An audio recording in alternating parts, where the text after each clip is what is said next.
তুমি তুমি তুফান সিনেমা দেখছো? হ্যাঁ দেখেছিলাম। তুফান দেখছো? আচ্ছা, তুফান সিনেমা সব থেকে ভয়ঙ্কর লুকটা কার? শাকিব খানের। ভয়ঙ্কর লুক ভিলেনদের মধ্যে ও ভিলেনদের ভিতরে নিশা সওদাগর। মিশা সওদাগর। নিশা সওদাগর। তো মিশা সওদাগরের ছবিটা কিন্তু পোস্টারে দেওয়া হয় নাই। এটা কি দেওয়া হয় না, দুর্নীতি করা? এটা পুরোটাই দুর্নীতি করা হয়েছে। শাকিব খানের থেকেও নিশা সওদাগর হলো সিনিয়র। হুম। সিনিয়র, কিন্তু আমার ইয়াতে পোস্টারে ওর দেওয়ার দরকার ছিল। নিশা সওদাগর, নিশা সওদাগরের সবাই চিনে, পুরা বাংলাদেশ ওয়ার্ল্ডের সবাই চিনে। আর আপনার আমি যেটা বলবো, তুফান ছবিটা একটা ফালতু ফালতু ছবি। একটা ফালতু ছবি। মানে এই জায়গায় মানে শুরুর থেকে একটা কাহিনী কি, মানে একটা দেখাইছে গেলে শাকিব খান একটা পিস্তলে টিচিং টিচিং টিচিং করে মারতেছে, মানে এটা একটা দেখাইছে, ঠিক আছে, এটা একটা দেখাইছে।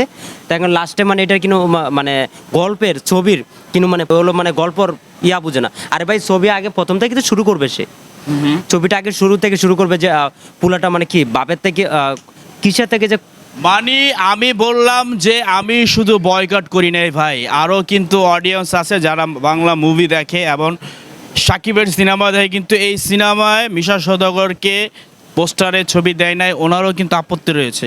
তো আরেকজন ভাই আছে, আসেন ভাই একটু এদিকে আসেন, কথা বলেন। আসেন কথা বলেন একটু। এই ভাইয়া আপনার কথা বলবেন, আসেন।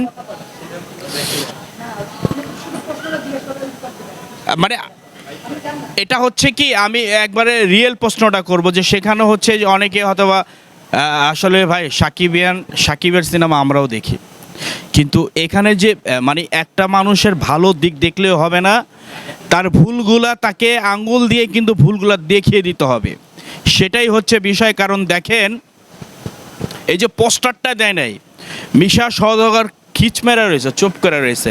ওনার কি মন খারাপ হয় নাই ভাই? মন খারাপ হয়েছে, কিন্তু একেবারে চুপ করে রয়েছে। কারণ কি জানেন, বাংলাদেশের এখন মেগা স্টার সুপারস্টার বলেন কারে? সাকিব খান। আরে ভাই, এই ব্যর্থতা কার জানেন? এই ব্যর্থতা বাংলাদেশ পরিচালক সমিতির। তারা আরেকটা সাকিবিয়ান কেন, আরেকটা হিরো কেন বানাইতে পারলো না? সবাই কেন ওই সাকিবের পিছনে লগ্নি করছে? সবাই কেন ওর পিছনে ঘুরছে? হ্যাঁ, এই জন্য দোষ কিন্তু শুধু এই পরিচালকদের দোষ আছে, তারা এর পিছু দৌড়াইছে। কারণ আরেকটা বাংলাদেশে যখন সালমান শাহ ছিল তখন আরও নায়ক ছিল না, হিট ওমর সানি ছিল, তারপরে কি বলে এই মান্নাবাই ছিল, অনেক হিরো ছিল। তো এই জন্য ভাই কম্পিটিশন লাগে, ওই যে একার রাজত্ব চলে না, কম্পিটিশন না হলে মজা হবে না, বুঝছেন? কারণ আরেকজন সাকিবান আমরা যদি দর্শকরা চাই, অবশ্যই দর্শকরা চাইলে সাকিবিয়ানের মতো বা পরিচালক যারা রয়েছে তারা চাইলে কিন্তু আরেকজন সাকিবের চেয়ে ভালো কেউ আসতে পারে। তারা তো পারছে না, তারা তো ব্যর্থ হচ্ছে। সাকিব খান তার একটা তৈরি হচ্ছে না, এটাই তো ব্যর্থতা। তাহলে এইটা থেকে আমরা কিভাবে বের হতে পারবো?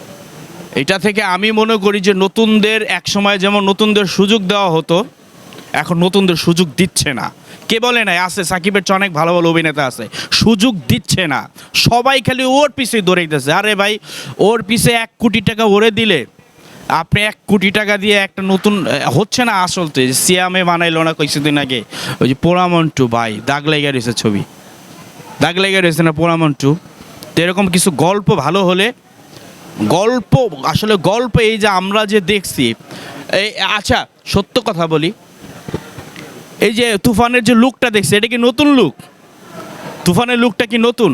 না, কেজিএফসি দেখছি আমরা, তারপর আর কি যে অ্যানিমে কি জানো, এগুলা লুক দেখছি। তাহলে এটা কি, এটা তো যেই কেউ ওরা সাজাইলেই হয়ে যাবে গা ভাই। নতুন কিছু, ইউনিক কিছু। এবং বাংলাদেশের, আমরা যেহেতু বাঙালি, বাংলাদেশের একবার নারের থেকে গল্পগুলো আনতে হবে, একেবারে প্রেক্ষাপটে বাংলাদেশের গল্পগুলো থাকবে।